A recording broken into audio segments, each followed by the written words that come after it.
मेरी पत्नी बच्चे को जन्म देते समय चल बसी तो घर वालों ने मेरा विवाह उसकी बहन से करा दिया।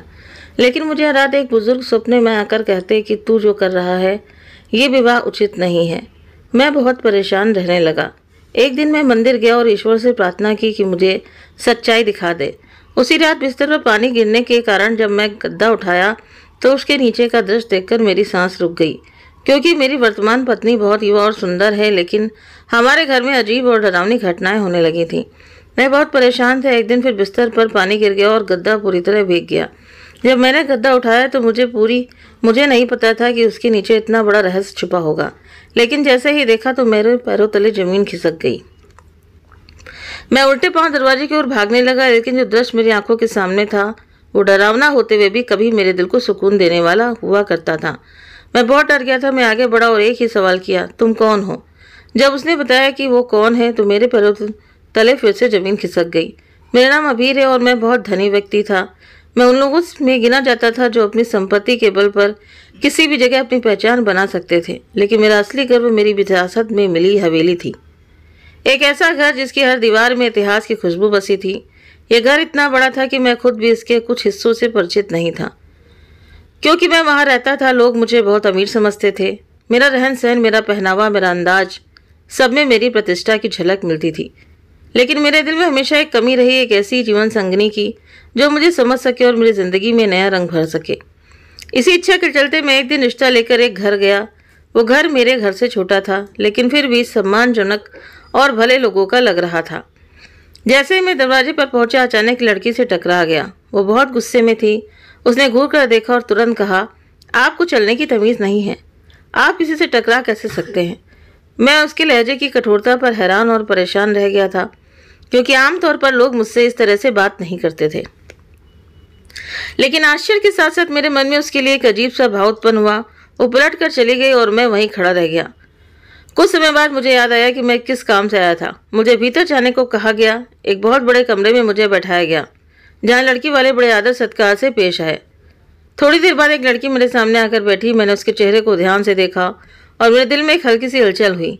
ये वही लड़की नहीं थी जिससे मैं बाहर टकराया था, वो कोई और थी और ये कोई और।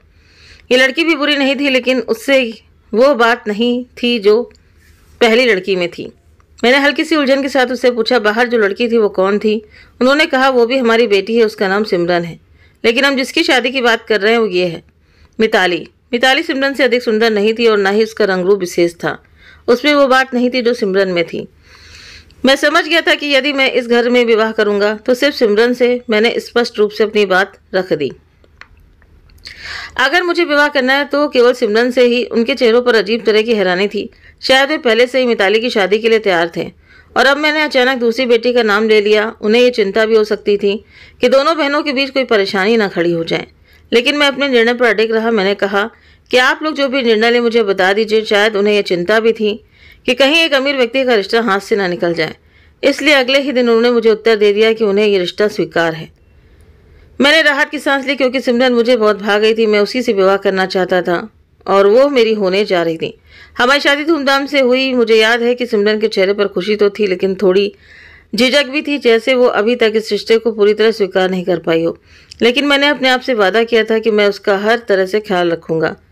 शादी की रात जब हम अपने कमरे में आए तो सिमरन चुपचाप मेरे पास आकर बोली, बहुत सारी बातें हैं जो मैं आपको बताना चाहती हूँ, लेकिन वे मेरी जिंदगी की कड़वी सच्चाइयाँ हैं और मैं उनका जिक्र नहीं करना चाहती। ये वाक़ मेरे दिल को चुभ सा गया। मैंने सोचा, आखिर ऐसी कौन सी बात हो सकती है जो वो मुझसे छिपाना चाहती है। लेकिन मैंने उसे मजबूर नहीं किया। अगर वो कुछ बताना चाहेगी तो खुद ही बता देगी। मैंने उसकी ओर देखकर मुस्कुराने की कोशिश की और कहा, हमारे लिए इतना काफ़ी है कि हम दोनों एक दूसरे के साथ हैं। सिमरन ने एक नज़र मेरी ओर देखा और फिर चुप हो गई। हमारी ज़िंदगी की शुरुआत हुई। मैंने उसे खुश रखने की पूरी कोशिश की। मैंने उसे असंभव सुविधा दी। हम घूमने फिरने भी गए। हमने अच्छे पल बिताए। मैं हर दिन उसके चेहरे पर मुस्कान देखने की कोशिश करता रहा, लेकिन कहीं ना कहीं वो भीतर से उलझी हुई थी। कभी वो घंटों चुप रहती, कभी किसी सोच में खोई रहती। मैंने कई बार कोशिश की कि वो अपने मन की बात कहे, लेकिन वो हमेशा यही कहती, कुछ नहीं है, मैं ठीक हूँ। दिन बीतते गए। हमारी शादी को कई महीने हो चुके थे। मैं सिमरन के बिना जीवन की कल्पना भी नहीं कर सकता था। वो मेरे दिल में इतनी नज़दीक हो गई थी कि उसकी हल्की सी परेशानी भी मुझे असहनीय लगती थी। लेकिन उसकी चुप्पी मेरे लिए एक रहस्य बन गई थी। मैंने उस पर कभी दबाव नहीं डाला। मैंने सोचा कि समय के साथ सब कुछ ठीक हो जाएगा। एक दिन मैंने सिमरन को अपने पारिवारिक घर की सबसे पुरानी और सुंदर जगह पर ले जाने का निर्णय लिया। मैं उसे वहां ले गया जहां मैं खुद भी बहुत कम गया था।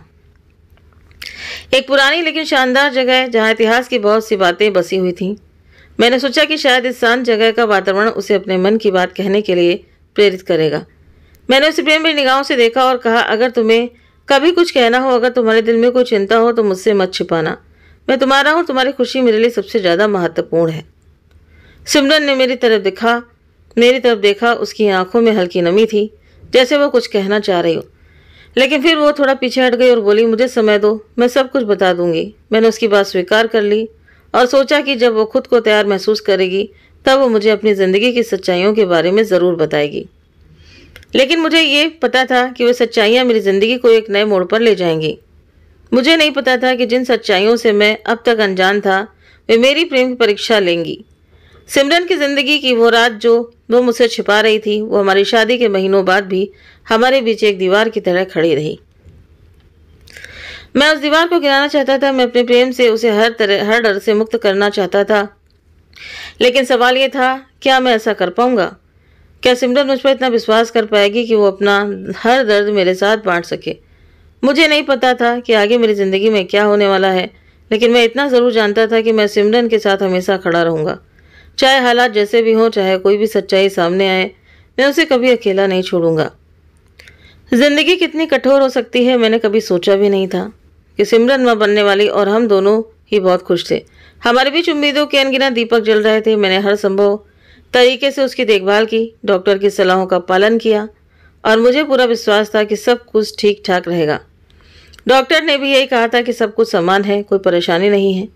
लेकिन किस्मत हमें एक ऐसे मोड़ पर ले आई जिसका मैंने कभी अंदाजा भी नहीं लगाया था। सिमरन के अंतिम दिन नज़दीक आ रहे थे। मैंने सोचा कि इस समय उसके पास कोई अपना होना चाहिए जो उसकी देखभाल कर सके। मेरे घर में कोई महिला नहीं थी, इसलिए मैंने अपनी बहन को बुलाने का फैसला किया। बहनें हमेशा सहारा बनती हैं। वो आई और घर को संभाल लिया। सिमरन की अपनी बहन उसके पास थी और मैं भी चैन महसूस कर रहा था कि अब सब कुछ सही चल रहा है। लेकिन फिर अचानक एक रात सिमरन की तबीयत बिगड़ने लगी। उसका रक्तचाप खतरनाक स्तर तक बढ़ गया था। वो पीड़ा में थी और मैं बेबस होकर उसे देख रहा था। हमने तुरंत उसे अस्पताल ले जाने का फैसला किया। गाड़ी चलाते समय मेरे हाथ कांप रहे थे, दिल बहुत तेज धड़क रहा था और मन में बस एक ही प्रार्थना थी कि सिमरन और हमारा बच्चा दोनों सुरक्षित रहें। अस्पताल पहुंचते ही डॉक्टरों ने उसे आपातकालीन कक्ष में ले लिया। मैं बेचैनी से बाहर बैठा था, समय जैसे रुक गया था। कुछ देर बाद एक डॉक्टर बाहर आया। उसके चेहरे पर गंभीरता थी। मैंने घबरा कर पूछा, सब ठीक है ना? डॉक्टर ने गहरी सांस ली और कहा कि मामला बहुत नाजुक हो चुका है। हमें माँ और बच्चे में से किसी एक को बचाने का निर्णय लेना होगा। मेरा दिमाग सुन्न हो गया। मैंने बिना एक पल गंवाए कहा कि मेरी पत्नी को बचाइए। अगर बच्चा ना भी रहा तो हम समय के साथ संभल जाएंगे, लेकिन सिमरन के बिना मैं नहीं जी सकूंगा। लेकिन किस्मत को कुछ और ही मंजूर था। थोड़ी देर बाद डॉक्टर वापस आया। उसके चेहरे पर अफसोस था। उसने सिर झुकाकर कहा कि आपकी पत्नी अब इस दुनिया में नहीं रही, लेकिन आपका बेटा पूरी तरह स्वस्थ है। शायद मैं खड़े खड़े बेहोश हो गया था या मेरा होश चला गया था। जब होश आया तो मैं अस्पताल के एक कमरे में था। मुझे बताया गया कि मेरा बेटा 10 दिन का हो चुका है और सिमरन का अंतिम संस्कार भी हो चुका है। मैं उसे आखिरी बार देख भी नहीं सका था। मुझे लगा जैसे मेरा सब कुछ खत्म हो गया हो। मैंने अपने बेटे को गोद में लेने से भी मना कर दिया था। जब मैं उसे देखता तो सिमरन की याद आती, उसका चेहरा जिसे मैं आखिरी बार देखना चाहता था, लेकिन अब वो हमेशा के लिए मुझसे दूर जा चुकी थी। मैंने खुद को कमरे में बंद कर लिया, खाना पीना छोड़ दिया, किसी से बात नहीं करता था। सिमरन के माता पिता मेरे बेटे की देखभाल कर रहे थे और मैं अपनी ही दुनिया में खोया हुआ था। मिताली ने मुझे बहुत समझाने की कोशिश की। वो मेरे पास आकर बोली, मैंने भी सिमरन को खोया है, लेकिन सोचिए अगर वो जीवित होती तो क्या चाहती? क्या वो चाहती कि आप उसके बच्चे को यूं ही अकेला छोड़ दें? क्या वो ये सहन कर पाती कि आप अपनी ज़िंदगी इस तरह नष्ट कर दें? मैंने कोई उत्तर नहीं दिया था, बस चुपचाप खड़ा रहा। फिर एक दिन मेरी ज़िंदगी में एक और निर्णय थोप दिया गया। मिताली ने मेरे परिवार से कहा कि बच्चे को एक माँ की आवश्यकता है और सौतेली माँ शायद वो स्नेह ना दे सके जो एक सगी माँ दे सकती है। सभी ने सलाह दी कि मुझे मिताली से विवाह कर लेना चाहिए ताकि मेरा बेटा माँ के प्यार से वंचित ना रहे। मैं इस विवाह के लिए बिल्कुल भी तैयार नहीं था, लेकिन सभी ने कहा कि यह निर्णय मेरे बेटे के लिए अत्यंत आवश्यक है। मैंने दिल पर पत्थर रखकर हाँ कह दी, लेकिन मिताली को स्पष्ट रूप से बता दिया कि वो केवल मेरे बेटे की माँ बनकर रहेगी और कुछ नहीं। मैंने उसे ये भी कह दिया कि मेरे दिल में सिमरन के अलावा किसी और के लिए कोई स्थान नहीं है। मिताली ने चुपचाप सब कुछ स्वीकार कर लिया। मैंने कभी भी उसके चेहरे पर कोई शिकायत या नाराजगी नहीं देखी थी। वो पूरी लगन से मेरे बेटे की देखभाल करने लगी। वो हर संभव प्रयास करती कि उसे माँ की कमी महसूस ना हो। समय के साथ मैंने भी अपने बेटे को अपनाना शुरू कर दिया, लेकिन मेरी जिंदगी में एक अजीब सा एहसास पैदा हो गया, जैसे हमारे घर में हम 3 लोगों के अलावा कोई और भी मौजूद हो। कई बार ऐसा लगा जैसे किसी की उपस्थिति है, जैसे कोई छाया हिल रही हो। मैंने ज्यादा ध्यान नहीं दिया, शायद ये मेरे मन का वहम हो। मिताली मेरी जिंदगी में खुशियां लाने की कोशिश कर रही थी, लेकिन मैं अब भी सिमरन की यादों में उलझा हुआ था। मैंने सोचा था कि समय मेरे घावों पर मरहम रखेगा, लेकिन कुछ घाव ऐसे होते हैं जो कभी नहीं भरते, और यह घाव भी शायद मेरी जिंदगी के साथ ही जाएगा। समय बीतता गया और मैंने स्वयं को परिस्थितियों के अनुसार ढालने की कोशिश की। लगभग 7-8 महीने बीत चुके थे। मैं अब भी अपनी जिंदगी को समान बनाने की कोशिश में लगा हुआ था। सिमरन की यादें मेरे साथ थीं और मैं चाहकर भी उनसे पीछा नहीं छुड़ा पा रहा था। मिताली ने घर को बहुत अच्छे से संभाल लिया था। वो मेरे बेटे के लिए हर संभव बलिदान दे रही थी और उसकी सभी आवश्यकताओं को पूरा कर रही थी। मैंने उसे कभी भी अपनी पत्नी के रूप में नहीं देखा था। वो मेरे लिए केवल एक ऐसी स्त्री थी जो मेरे बच्चे की परवरिश कर रही थी। मैं उसे सम्मान तो देता था, लेकिन प्रेम की भावना अब भी मेरे भीतर नहीं जगी थी। एक दिन एक दोस्त ने मुझसे कहा कि मैं अपनी पत्नी के साथ बहुत गलत कर रहा हूँ। उसने कहा कि यदि किसी स्त्री को पत्नी का दर्जा ना दिया जाए तो वो विद्रोही हो जाती है, और यदि वो विद्रोही हो गई तो फिर मैं उसमें कोई सवाल भी नहीं कर सकूंगा। मुझे उसकी बात बुरी तो लगी, लेकिन वो काफ़ी हद तक सही थी। मैंने उस पर विचार करना शुरू किया कि शायद मैं सच में कुछ गलत कर रहा हूँ। मैंने मिताली को कभी एक पत्नी का दर्जा नहीं दिया था, लेकिन इसके बावजूद वो मेरे घर और मेरे बेटे को संभाल रही थी। मैंने निर्णय लिया कि अब मैं उसे पूरी तरह स्वीकार कर लूँगा और उसे अपनी पत्नी का वो स्थान दूंगा जिसकी वो अधिकारी है। उस रात जब मैं सोया तो मुझे एक अजीब सा सपना आया। मैंने देखा कि मैं एक गंदे नाले में खड़ा हूँ। मेरा एक पैर गंदे और कीचड़ पानी में भरा हुआ है, जबकि दूसरा पैर एक बिल्कुल साफ पानी में है। मैं इस दृश्य को देखकर हैरान और परेशान था। मुझे समझ नहीं आ रहा था कि ये सब क्या हो रहा है। अचानक एक बुजुर्ग मेरे सामने आ खड़े हुए। वो सूफी जैसे वस्त्रों में थे और उनका चेहरा बहुत ही तेजस्वी था। उन्होंने मुझे कठोर दृष्टि से देखा और कहा, तू व्यभिचार कर रहा है, तू पाप कर रहा है। मैं अचंभित रह गया। मेरे भीतर एक डर सा बैठ गया। मैं सोचने लगा कि मैंने ऐसा कौन सा पाप किया है। मैं तो विवाहित हूँ, फिर मुझ पर व्यभिचार का आरोप कैसे लग सकता है। मैंने इस ख्वाब को ज़्यादा महत्व नहीं दिया और उसे नज़रअंदाज कर दिया। मैंने सोचा शायद मेरा मन अधिक सोचने लगा है, इसलिए इस प्रकार के ख्वाब आ रहे हैं। लेकिन जब भी मैं मिताली को अपनी पत्नी की तरह स्वीकार करने की कोशिश करता, उसी रात मुझे वही ख्वाब फिर से दिखाई देता। वही गंदा नाला, वही बुजुर्ग और वही कठोर स्वर। तो व्यभिचार कर रहा है। अब मैं बहुत परेशान हो चुका था। ये सपना बार बार आ रहा था, जैसे कोई मुझे कुछ समझाने की कोशिश कर रहा हो, कोई मुझे किसी सच्चाई से पर्दा हटाने के लिए मजबूर कर रहा हो। लेकिन मैं अब तक इस ख्वाब का अर्थ नहीं समझ पाया था। समय के साथ मेरे और मिताली के संबंधों में एक अजीब बदलाव आने लगा था। पहले वो बहुत शांत और सौम्य स्वभाव की प्रतीत होती थी, लेकिन धीरे धीरे मुझे महसूस होने लगा कि वो काफ़ी चालाक हो रही है। अब वो बातों में मुझसे ऊपर दिखती थी और बहुत खर्चे करवाने लगी थी। वो मुझसे बच्चों के नाम पर बहुत पैसे लेती और तरह तरह की चीज़ें खरीदती। मैंने इस पर ज़्यादा ध्यान नहीं दिया, क्योंकि एक माँ तो अपने बच्चे के लिए ही खर्च करती है। मुझे उस पर शक करने की कोई ज़रूरत महसूस नहीं हुई। लेकिन एक दिन अचानक जब मौसम बदला और ठंड शुरू हुई तो एक समस्या सामने आई। मेरे बेटे के पास सर्दियों के कपड़े नहीं थे। मैंने हैरानी से मिताली से पूछा, तो तुम तो पिछले 2-3 हफ्तों से कह रही थी कि बच्चे के कपड़े लेने हैं, तो फिर उसके पास गर्म कपड़े क्यों नहीं हैं? हमें तुरंत बाजार जाकर 4-5 हज़ार रुपए के नए कपड़े खरीदने पड़े। मैंने फिर पूछा, जो पैसे मैंने पहले दिए थे वे कहाँ गए, उनका क्या हुआ? अब मिताली का व्यवहार बहुत अजीब हो गया।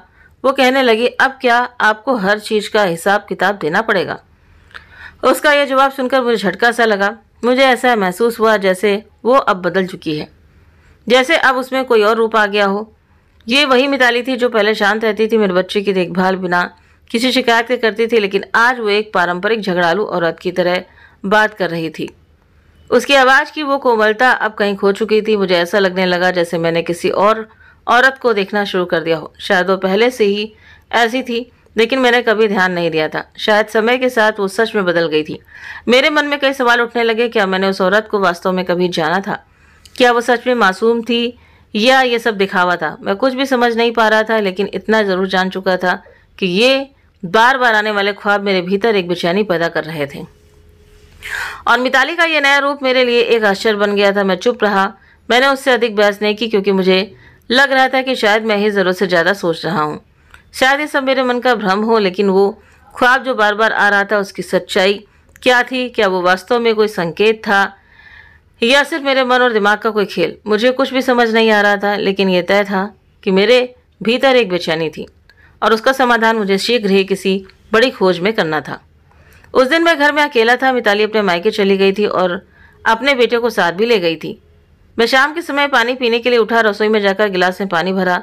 जैसे ही मैंने पानी पीने के लिए गिलास उठाया, वो मेरे हाथ से फिसल गया और सीधा बिस्तर पर गिर गया। पानी गिरते ही बिस्तर भीग गया। ये दृश्य देखकर मुझे झुंझलाहट हुई। मैंने सोचा कि गद्दा उठाकर धूप में रख दूं ताकि वो जल्दी सूख जाए। जैसे ही मैंने बिस्तर का गद्दा उठाया, मेरे पैरों तले जमीन खिसक गई। मेरी आंखों के सामने अंधेरा छा गया। मैं पीछे हटने लगा, जैसे मैंने कोई अशुभ चीज देख ली हो। मेरे बिस्तर के नीचे एक लड़की छिपी हुई थी और वो कोई और नहीं बल्कि सिमरन थी, मेरी पहली पत्नी, जिसे मैंने सालों पहले मृत मान लिया था।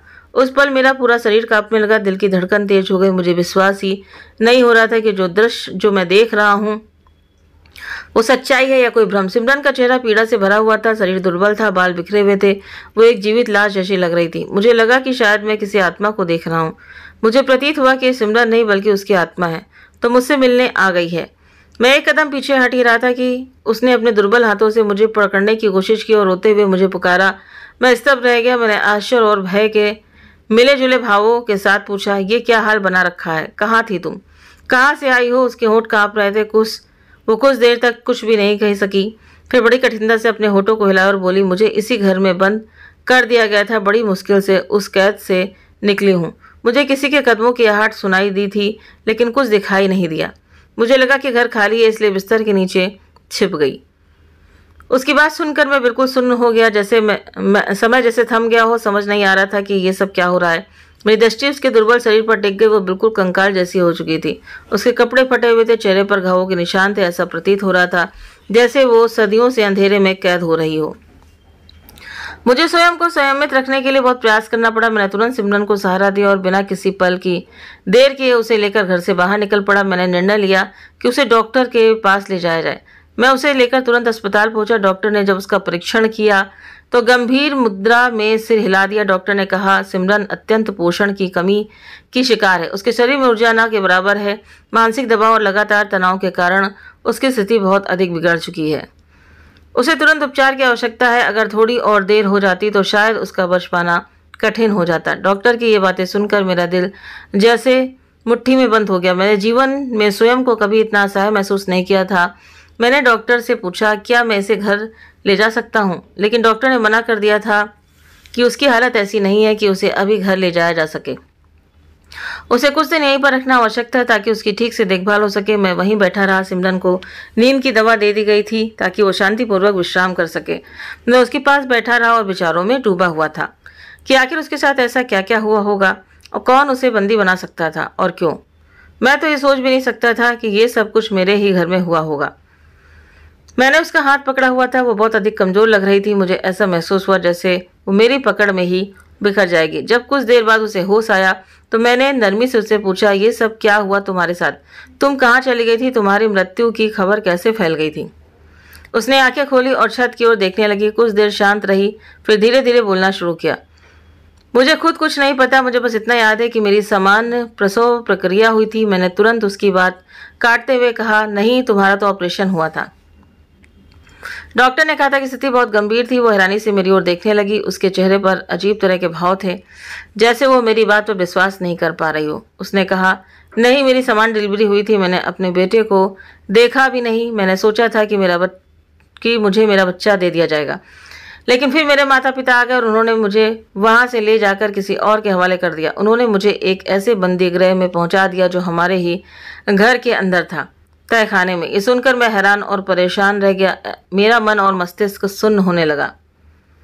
मैंने सोचा कि वो झूठ बोल रही है या फिर किसी मानसिक भ्रम में है। मैंने नरमी से उसका हाथ थामा और कहा, भला ये सब कैसे संभव है? हमारे घर में तो कोई तहखाना नहीं है। उसने मेरी आंखों में आंखें डालकर कहा, मैं सच कह रही हूँ। हमारे घर के अंदर एक गुप्त रास्ता था जो मुझे वहां ले गया और मैं वहां सालों तक बंदी रही। उसकी बाकी की बात सुनकर मैं भीतर तक कांप गया। मैंने कभी नहीं सोचा था कि मेरी ज़िंदगी में ऐसा पल भी आएगा जब वो औरत जो मेरे लिए मर चुकी थी मेरे सामने जीवित खड़ी होगी। वो इतने महीनों तक बंदी रही और मुझे उसकी कोई खबर तक नहीं थी। मैं उसके चेहरे की ओर देखता रहा। मेरे पास कोई शब्द नहीं थे कि मैं क्या कहूँ। मेरे मन में एक तूफान उठा था कि आखिर ये सब हुआ कैसे, कौन था जो उसे कैद कर सकता था। मैं ये सब जानने के लिए बेचैन और व्याकुल था, लेकिन मुझे डर भी लग रहा था कि जो कुछ भी मैं सुनने वाला था वो शायद मेरे होश उड़ा दे। सिमरन ने आगे कहा कि वो मेरे लिए एक ऐसा सच था जिसने मेरी पूरी दुनिया हिलाकर रख दी थी। सिमरन की बातें सुनकर मैं स्तब्ध रह गया। मेरे दिल और दिमाग में एक तूफान चल रहा था। वो कह रही थी कि वो उन लोगों की अपनी सगी बेटी नहीं थी, बल्कि उन्होंने उसे किसी और से गोद लिया था, क्योंकि उस समय उन्हें संतान नहीं हो रही थी। जब सिमरन को गोद लिया गया, कुछ समय बाद मिताली का जन्म हुआ और फिर उसके व्यवहार में फर्क आ गया। सिमरन के साथ सौतेले बच्चों जैसा व्यवहार किया जाने लगा, लेकिन वो सब कुछ चुपचाप सहन करती रही। जब मेरी और उसकी शादी हुई तो उसके माता पिता को यह रिश्ता कभी भी किसी सूरत में स्वीकार नहीं था। वे बहुत क्रोधित थे। इसी वजह से उन्होंने एक भयावह योजना बनाई और सिमरन को हमेशा के लिए मेरी जिंदगी से अलग करने की कोशिश की। सिमरन ने बताया कि मेरी अनुपस्थिति से उसे किसी अनजानी जगह पर ले जाया गया और मुझे ये विश्वास दिलाने के लिए कि वो मर चुकी है। एक नाटक रचा गया मुझे धोखा देने के लिए। मेरे खाने में नशीली दवा मिला दी गई थी, जिसके कारण मैं चेतना खो बैठी। और जब 10 दिन बाद मुझे होश आया तो मेरे सामने झूठ बोला गया कि सिमरन की मृत्यु हो चुकी है और उसकी अंतिम क्रिया भी हो चुकी है। मैं सदमे से उबर नहीं पाया और सच्चाई जाने बिना ही उसकी बातों पर विश्वास कर बैठा। जब मैंने ध्यान दिया तो मुझे अपने सपने याद आए। वो वृद्ध जो बार बार मेरे सपनों में आकर कुछ कह रहे थे। मैं जिन बातों को पहले नज़रअंदाज कर रहा था, अब वे आज सब स्पष्ट हो चुकी थी। 2 बहनों से विवाह करना उचित नहीं होता क्योंकि सिमरन जीवित थी। मैं वास्तव में एक अवैध रिश्ते में बंधा हुआ था। ये समझते ही मेरा खून खौल उठा। मेरे भीतर गुस्से की लहर दौड़ गई। मैंने तुरंत मिताली को कॉल किया और कहा कि मैं आ रहा हूँ। घबरा गई थी, सोच रही थी कि मैं उसे लेने क्यों आ रहा हूँ। मैंने अपने बेटे को उसकी गोद से लिया और कहा कि तुम यहीं रहो, तुम्हें मेरे साथ आने की ज़रूरत नहीं है। वो कुछ समझ नहीं पाई और चुपचाप खड़ी रही। मैं अपने बच्चे को लेकर वापस अस्पताल गया, सिमरन को साथ लिया और अपने घर ले आया। मैंने घर के दरवाजे बंद कर दिए। कुछ देर बाद ही मिताली और उसके परिवार वाले हमारे घर के बाहर आ गए। वे बहुत गुस्से में थे और ये पूछ रहे थे कि मैंने ऐसा क्यों किया, क्यों मैंने उनकी बेटी को छोड़ दिया। मैंने उन्हें अंदर से ही फ़ोन किया और कहा कि उन्हें जल्द ही तलाक का कागज़ मिल जाएगा। वे घबराए और परेशान लग रहे थे। शायद उन्हें यकीन नहीं हो रहा था कि मैं इतना बड़ा फैसला ले लिया है। मैंने उन्हें परेशान करने के लिए सिमरन की तस्वीरें भेज दी थी। जब उन्होंने तस्वीरें देखी तो वे पूरी तरह चुप हो गए। उन्हें समझ आ गया था कि मैं सब कुछ जान चुका हूँ। अब उनके पास कोई बहाना या झूठ बोलने की गुंजाइश नहीं बची थी। वे लाचार होकर खड़े रह गए थे। इसके बाद मैंने उनके खिलाफ कानूनी कार्रवाई करने का निर्णय लिया। मैंने उनके ऊपर सिमरन के अपहरण और हत्या की कोशिश का मामला दर्ज करवा दिया, जिसकी कोई जमानत संभव नहीं थी। अब मैं किसी भी हालत में उन्हें माफ़ करने वाला नहीं था। मैंने वो सब कुछ वापस लेने का निश्चय कर लिया था जो उन्होंने हम दोनों से छीन लिया था। जब सिमरन ने अपने बेटे को गले से लगाया तो वो भावनाओं से भर गई और उसकी आंखों से आंसू बहने लगे। यह दृश्य देखकर मेरी आंखें भी नम हो गईं। उस पल मुझे एहसास हुआ कि मैंने अपनी ज़िंदगी के इतने साल एक धोखे में गुजार दिए, लेकिन अब मैं सिमरन के साथ था। मैंने उसे भरोसा दिलाया कि अब मैं उसे कभी भी किसी परेशानी में नहीं पड़ने दूंगा। हमने अपनी ज़िंदगी को एक नई शुरुआत दी और हमारे घर में फिर से खुशियाँ लौट आईं। हमारा घर अब प्यार और शांति का एक सुंदर स्थान बन गया था। हमने माँ जी की कड़वी यादों को भुलाकर एक नई जिंदगी की शुरुआत की थी। तो दोस्तों, इस कहानी का मूल संदेश यह है कि सत्य चाहे जितना भी छुपाया जाए, एक न एक दिन सामने आ ही जाता है। विश्वास, जागरूकता और साहस से अन्याय के विरुद्ध खड़ा होना ही जीवन की सच्ची जीत है। तो ये थी आज की कहानी। अगर आप सभी को ये कहानी पसंद आई हो तो वीडियो को लाइक करें, शेयर करें और हमारे चैनल को सब्सक्राइब करना ना भूलें। मिलते हैं आप सभी से नेक्स्ट वीडियो में नई कहानी के साथ में। Thank you.